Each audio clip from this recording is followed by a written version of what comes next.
Baik, hari ini kita akan membahas tentang tafsir Al-Mizan karya At-Tabatabai. Langsung ke slide yang pertama. Nama lengkapnya adalah Muhammad Hussein Tabatabai. Jadi penisbahan nama Tabatabai ini adalah merujuk pada kakek beliau, yakni Ibrahim Tabatabai bin Ismail Ad-Dibaj. At-Tabatabai mempunyai nasab yang bagus, baik dari ayahnya maupun ibunya, dan beliau ini menganut paham Syiah. Nah, nasab beliau dari jalur bapak sampai pada Imam Al-Hasan Al-Mujtaba. Siapakah Imam Hasan Al-Mujtaba? Beliau adalah imam kedua dalam Syiah. Kemudian dari jalur ibu sampai pada Imam Husain. Karena itu beliau memiliki nisbat nama lengkap Muhammad Husain Al-Hasani Al-Husaini atau Ba'tobai. Jadi jelas ya. Jadi beliau ini adalah seorang penganut Syiah dan masih keturunan dari Husain. Nah, beliau lahir pada akhir 1321 Hijriah, tepatnya pada tanggal 29 Zulhijjah 1321 Hijriah di Desa Sadegan, Provinsi Tibris atau Tabriz. Kemudian Tabatabai mengawali rihlah ilmiahnya sejak usia dini di Tibris di atas naungan keluarganya dan juga pemuka kaum di daerahnya. Nah, kemudian tahun 1343 Hijriah, beliau hijrah untuk rihlah ilmiah ke Najaf di salah satu universitas Syiah di Iran selama kurang lebih 10 tahun. Kemudian setelah itu di kota ini beliau juga mempelajari berbagai jenis ilmu pengetahuan. Jadi beliau ini termasuk sebagai seorang akademisi yang menguasai hampir semua ilmu pengetahuan. Jadi seperti fikih, usulul fiqh, kemudian filsafat, sampai dengan matematika. Kemudian mulai memasuki dimensi batin Islam yang dalam Syiah itu dinamakan dengan irfan. Nah, ini adalah daftar guru-guru dari Tabatabai, yaitu dalam mempelajari ilmu fikih dan juga ilmu usul, beliau berguru kepada Syekh Muhammad Husain An-Naini dan Syekh Muhammad Husain Al-Kambani. Kemudian di ilmu filsafat, beliau berguru kepada Sayyid Husain Al-Badakubi. Kemudian dalam ilmu riyadhah, beliau berguru kepada Sayyid Abi Qasim Al-Khunisari, kemudian dalam ilmu akhlak beliau berguru kepada Syekh Mirza Al-Qadhi, dan semua gurunya itu berasal dari kelompok Syiah. Jadi belum ada sebuah literatur yang menerangkan bahwasanya beliau berguru kepada selain Syiah. Nah, kemudian kenapa sampai beliau ini menulis kitab tafsirnya? Jadi perlu diketahui nama kitab lengkapnya dari kitab tafsir beliau adalah Al-Mizan fi Tafsiril Quran, atau biasa kita sebut dengan tafsir Al-Mizan. Jadi sejak awal tafsir itu sebenarnya diperuntukkan atau didedikasikan untuk memberi pemahaman Al-Quran kepada sejumlah muridnya yang hadir di majelis kajiannya. Jadi awal-awal itu kitab itu dipersembahkan untuk murid-muridnya. Nah, kemudian setelah beliau menetap di Qum, tepatnya pada tahun 1375 Hijriah atau 1956 Masehi, juz pertama tafsir Al-Mizan ini selesai disusun.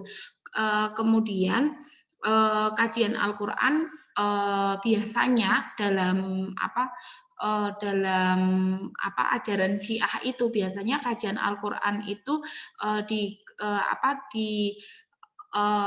dikombinasikan dengan kajian filsafat, sehingga tafsir Al-Mizan sangat kental dengan nuansa filsafatnya. Kemudian tafsir Al-Mizan itu juga selesai ditulis pada tanggal 23 Ramadan 1392 Hijriah atau bertepatan dengan 1973 Masehi hingga mencapai 20 juz atau sekitar 8.041 halaman dengan rata-rata masing-masing juz 465 halaman.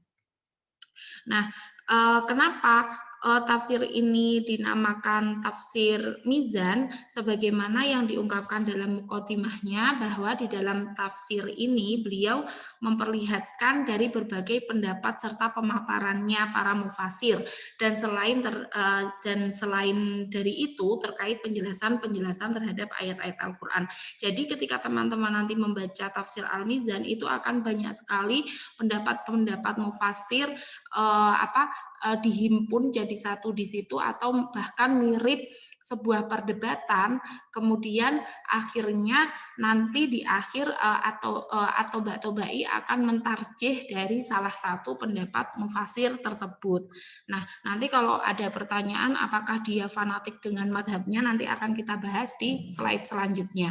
Maka dari itu, karena beliau banyak sekali memaparkan pendapat-pendapat mufasir di dalam tafsirnya dan membandingkannya, ada kesan membandingkannya, kemudian maka dari itu dinamakan tafsir al-mizan, timbangan, seperti itu. Nah, misalkan ketika beliau menafsirkan inadina indallahil Islam di surah Ali Imran ayat 19. Jadi Tobai menukil 3 pendapat di sini. Yang pertama menukil dari tafsir Al-Iyash dari riwayat Muhammad bin Muslim. Jadi tafsir Al-Iyash ini juga termasuk tafsir Syiah, bahwa yang dimaksud dari lafaz ini adalah setiap agama di dalamnya adalah ada keimanan kepada Allah. Jadi setiap agama yang mana di dalam ajarannya itu ada keimanan kepada Allah, maka itulah yang disebut dengan Islam. Nah, kemudian tetapi beliau mengutip dari pendapat Ibnu Syahir dari Al-Baqir. Beliau ini juga seorang Syiah, bahwa yang dimaksud dengan lafaz ayat ini adalah memasrahkan. Jadi Islam itu kan pasrah ya. Jadi konteksnya memasrahkan hak wilayah atau kekhalifahan atau kepemimpinan terhadap Ali bin Abi Thalib. Dan ini agak terkesan sekali memasukkan pemahaman Syiah di sini. Ini pendapat dari Al-Baqir. Kemudian yang ketiga adalah pendapat Ali bin Abi Thalib, bahwasanya Islam di sini maknanya adalah taslim atau kepasrahan atau memasrahkan. Taslim itu adalah yakin. Jadi bentuk kepasrahan itu adalah yakin. Dari yakin itu kemudian akan lahirlah sikap membenarkan. Nah, setelah membenarkan, kemudian akhirnya akan mengakui. Nah, dari mengakui akhirnya akan menjalankan. Dari menjalankan akan mengamalkan.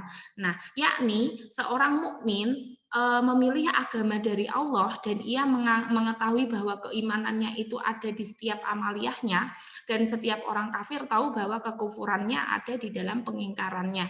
Jadi setelah pasrah di sini itu artinya adalah percaya. Nah, setelah percaya itu maka akan amalan hati dengan amalan jawarih itu akan sesuai. Nah, maka dari itu yang dimaksud dengan pasrah di sini adalah bahwasanya seorang yang beriman atau seorang mukmin akan mengetahui keimanannya itu ada di setiap keamaliyahnya, karena amalul qalbi dengan amalul jawarih itu sama. Nah, kemudian dan orang yang kafir maka akan tahu kekufurannya karena di setiap amaliyahnya itu ada pengingkaran-pengingkaran. Nah, seperti itu. Jadi yang dimaksudkan dengan pasrah di sini itu adalah percaya. Nah, kemudian dari ketiga pendapat ini tadi, kemudian Tobai mentarjih bahwasanya yang dimaksud dalam ayat tersebut adalah pengakuan manusia atas kekuasaan Allah serta mengetahui bahwa seluruh jiwa dan segala amal perbuatan manusia ini di bawah perintah dan kehendak Allah. Jadi segala perbuatan manusia itu sebenarnya di luar manusia itu mempunyai kehendak, maka di dalamnya itu masih ada andil dari Allah, seperti itu. Jadi walaupun beliau ini adalah Syiah, tetapi beliau tidak tidak serta-merta pro kepada pendapat yang kedua, yaitu Ibnu Syahr dari Al-Baqir. Nah, kemudian Tobak-Tobai dalam kemudian sistematikanya seperti apa, kemudian metodologi yang seperti apa yang diaplikasikan di dalam kitab Al-Mizan fi Tafsiril Quran. Jadi ini kita bahas dulu tentang metodologi apa yang dipakai oleh At-Tobak-Tobai. Nah, Tobak-Tobai dalam menjelaskan tafsirnya menggunakan data yang begitu banyak, baik dari kalangan mufassir, ahli hadis, ahli sejarah, filosof maupun yang lainnya, kemudian mentarjihnya. Jadi nanti akan ditemukan di dalam tafsir Al-Mizan itu banyak sekali pendapat-pendapat mufassir, kemudian banyak sekali pendapat dari ahli hadis, kemudian akan dikomparasikan dengan pendapat-pendapat ahli sejarah, dan juga tidak lepas karena tafsir Syiah itu pasti dikolaborasikan dengan filsafat, dan di dalamnya akan terdapat pendapat-pendapat dari ahli filsafat maupun yang lainnya. Kemudian setelah beliau menyajikan semua, maka beliau akan mentarjih salah satunya. Nah, kemudian kemudian metode tentang menjelaskan tujuan dari surat maupun ayat yang akan beliau tafsirkan sebelum melangkah pada pembahasan penafsiran ayat-ayat. Jadi ketika memulai penafsiran baru, jadi di awal surah, misalkan akan menafsirkan surah Ali Imran, maka di awal surahnya itu maka beliau akan menjelaskan tujuan secara global dari surat tersebut. Apakah tujuan dari surat tersebut maupun ayat-ayat yang akan beliau tafsirkan. Maka di awalnya itu beliau akan memberikan tujuannya atau menjelaskan tujuan dari surah ataupun ayat tersebut. Kemudian beliau akan mengkaji ayat tersebut dengan ayat lain atau memunasabahkan, jadi mengkaji ayat tersebut dengan ayat lain yang memiliki keterkaitan. Jadi ketika ada keterkaitan antara satu surah, maka beliau akan memunasabahkan dan dengan bantuan hadis-hadis. Jadi memunasabahkannya juga dengan mencantumkan hadis-hadis. Nah, tetapi yang seperti itu. Nah, kemudian setelah itu mengungkapkan asbabun nuzul ayat, jadi di dalamnya itu juga disebutkan asbabun nuzul jika ada. Kemudian sangat memaukufkan atau tidak memakai periwayatan Israiliyat dalam tafsirnya. Nah, ketika beliau tidak menggunakan riwayat-riwayat Israiliyat, maka itu sekaligus sebagai bentuk peringatan dari kalangan ahli tafsir ketika menempatkan periwayatan Israiliyat ini akan menjadikan ilah atau kecacatan dalam tafsir tersebut. Jadi beliau sangat tidak menganjurkan untuk memakai kitab riwayat-riwayat Israiliyat.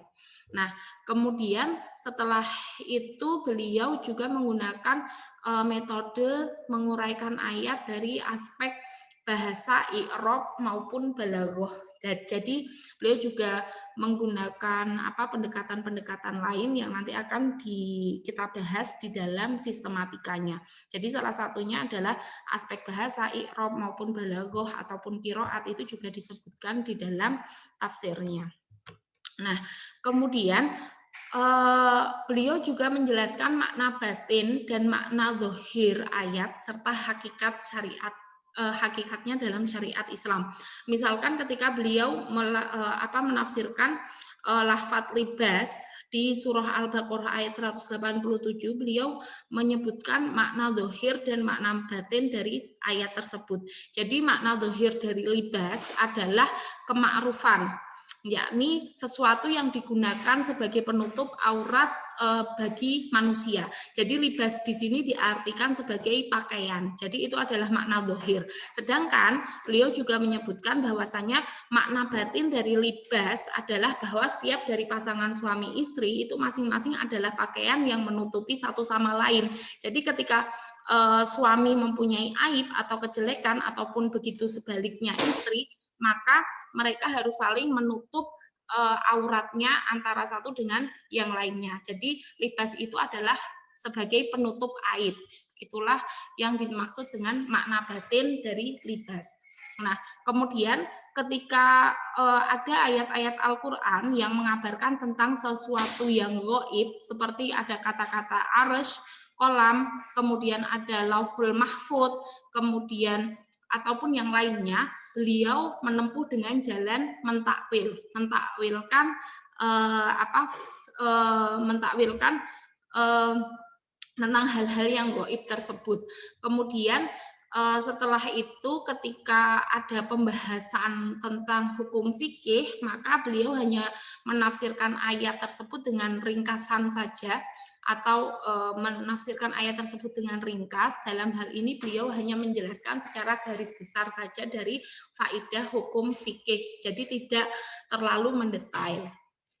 Nah, kemudian bagaimana sistematika penulisan tafsir Al-Mizan? Jadi langkah awal pada saat beliau akan menafsirkan sebuah surah, jadi beliau akan menyebutkan nama surah, kemudian apakah surah tersebut makiyah atau madaniyah, jadi status surah tersebut apa, kemudian jumlah ayatnya berapa, kemudian ayat atau kelompok ayat Al-Quran yang akan ditafsirkan, baru kemudian penjelasannya. Jadi beliau ini menafsirkannya itu berdasarkan kelompok ayat, misalkan ayat 1 sampai 5 atau 6 sampai 10 seperti itu, baru kemudian beliau menjelaskan ada pemaparan di bawah setelah mengelompokkan ayat tersebut.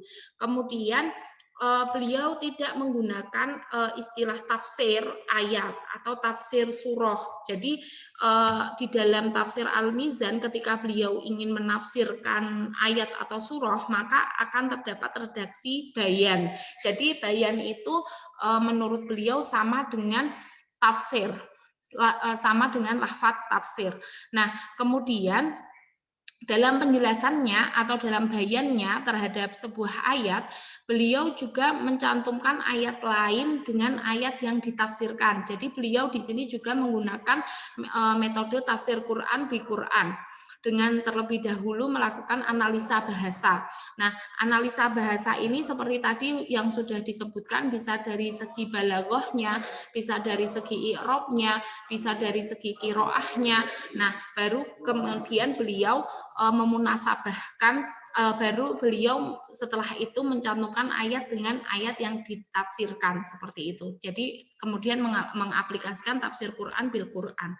Nah, setelah itu mencantumkan asbabun nuzul jika ada, kemudian menjelaskan ayat dengan riwayat. Jadi ketika beliau menjelaskan sebuah ayat, maka beliau akan mencantumkan riwayat untuk mendukung penafsirannya tersebut, dan juga menjelaskan ayat dengan berbagai pendekatan. Jadi setelah mencantumkan riwayat hadis, beliau juga menggunakan beberapa pendekatan, yaitu pendekatan yang akan ditemukan di dalam tafsir Mizan itu seperti pendekatan falsafi, kemudian ada pendekatan ijtimai, kemudian ada pendekatan tarikhi, kemudian ada pendekatan ilmi, kemudian ada ilmiah dan etika, ilmi wa akhlaki, kemudian ilmiah dan filosofis. Jadi ilmi wal falsafi dan rasional dan Qur'ani atau akli wa Qur'ani. Jadi ada beberapa pendekatan seperti itu. Kemudian tafsir Al-Mizan ini dapat dikategorikan sebagai tafsir birro'yi dengan metode tahlili dan bercorak falsafi. Nah, misalkan ketika beliau menafsirkan surah Al-Baqarah ayat 213. Jadi karena nasu umata wahidah. Jadi manusia itu sebenarnya adalah satu kelompok. Nah, kemudian kenapa kok diutuslah Rasul di tengah-tengah manusia, fungsinya untuk apa? Ini beliau jelaskan karena tadi ada perpaduan antara penafsiran, ketika menafsirkan Al-Quran ada perpaduan filsafat di dalamnya. Kemudian beliau juga akan mengaplikasikan irfaninya ketika sama seperti yang telah beliau pelajari di awal penjelasan dulu itu. Nah, jadi ayat di atas menjelaskan mengenai sebab disyariatkan pokok dasar agama dan pembebanan terhadap manusia agar kembali kepada agama tersebut serta sebab terjadinya perbedaan dalam masalah agama. Jadi secara global ayat tersebut menjelaskan mengapa atau sebab kenapa kok disyariatkan dasar-dasar agama dan mengapa manusia dibebani agar kembali kepada agama. Kemudian karena ketika tidak ada pembebanan manusia untuk kembali kepada agama, maka akan terjadi perbedaan dalam masalah agama. Nah, jadi pada dasarnya ini menurut At-Tobai, manusia itu berasal dalam golongan satu umat atau satu bangsa. Nah, kemudian muncullah perbedaan-perbedaan karena fitrah dari manusia itu sendiri dalam dirinya itu akan senang ketika memperoleh keuntungan dan senang ketika memperoleh kenikmatan hidup. Dan jadi fitrah manusia itu adalah ingin mencari keuntungan dan juga ingin mencari kenikmatan hidup. Itu adalah fitrah manusia. Maka dari itu yang tadinya itu berasal dari golongan satu umat atau golongan satu bangsa, maka ketika ada dorongan-dorongan untuk mencari keuntungan dan kenikmatan hidup, maka akan muncullah perbedaan-perbedaan. Nah, kemudian ketika muncul perbedaan-perbedaan ini, kemudian menuntut agar terkendali semuanya untuk menetralisir perbedaan-perbedaan tersebut, maka diletakkan undang-undang hukum dengan diutusnya para nabi untuk menghilangkan perbedaan dan pertengkaran dengan berlandaskan agama. Jadi yang untuk menengahinya ini adalah agama sebenarnya, dan disertai dengan dakwah dan peringatan tentang adanya pahala dan siksa. Seperti itu. Kemudian serta memperbaiki amal buruk dengan cara ibadah melalui petunjuk para nabi yang diutus oleh Allah. Jadi cara-cara seperti adanya pahala dan siksa di dalam konsep beragama, kemudian ada kewajiban beribadah, itu adalah untuk mengendalikan perbedaan-perbedaan di dalam manusia yang dibatasi dengan undang-undang di dalam agama. Nah, jadi pokok dasar agama ini adalah agama ilahi yang merupakan satu-satunya sebab agar manusia memperoleh kebahagiaan. Jadi tujuan utama dari agama ilahi ini adalah agar manusia ini memperoleh kebahagiaan dunia dan akhirat, kemudian memperbaiki persoalan hidupnya. Jadi agama itu tidak memperunyam kehidupan, malah sebenarnya agama ini fungsinya adalah memperbaiki persoalan hidup. Jadi di dalam agama itu seharusnya ditemukan solusi-solusi bagaimana memperbaiki kehidupan.